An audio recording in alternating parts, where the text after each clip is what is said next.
Hi mga arthritis warriors, I'm Dr. Jonathan Flordelis and welcome back sa Ask Dr. Joff. I'm Dr. Jonathan Flordelis. You can call me Dr. Joff, your trusted source sa hip and knee arthritis information. If you are new here, download from the Facebook groups our guide, Walking Back to Life.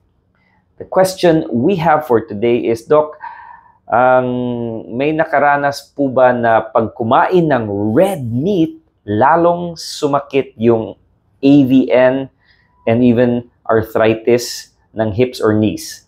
So, the question is, does eating red meat give you more pain sa AVN or arthritis? And the answer is, usually, there are cases na sasakit after a meal.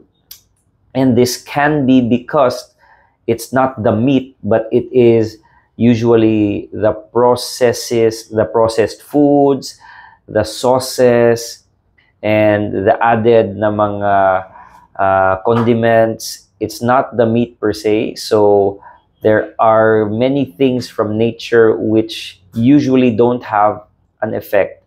But if you do have a gouty arthritis, then yes, certain meats can worsen your arthritis. The type of oil also matters, no? There are oils na yung mga patients don't know can be inflammatory and cause more pain in the joints. So it's not just the food, it's the type of arthritis that you may have. Gouty arthritis is different from rheumatoid and osteoarthritis and different from AVN. So there are going to be patients na mas sensitive sa meat than others.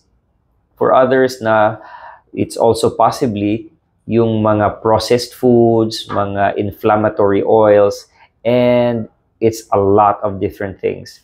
My advice is you make a food diary so that you can customize ano yung mga foods that give you pain and inflammation and remove them from your diet.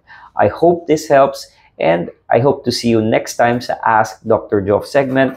That's all the time that we have for today. Much love and respect. I'm Dr. Jonathan Flordelis here at Cebu Orthopedic Institute. I'm here Monday and Friday, 10 a.m. to 2:30 p.m. And I'm only seeing hip and knee patients. Hip being sakit sa singit, sakit sa bugan, and sa punuan. Knee patients, sakit sa lukon-lukon, sakit sa tuhod. Next time, I'll see you guys. Bye-bye.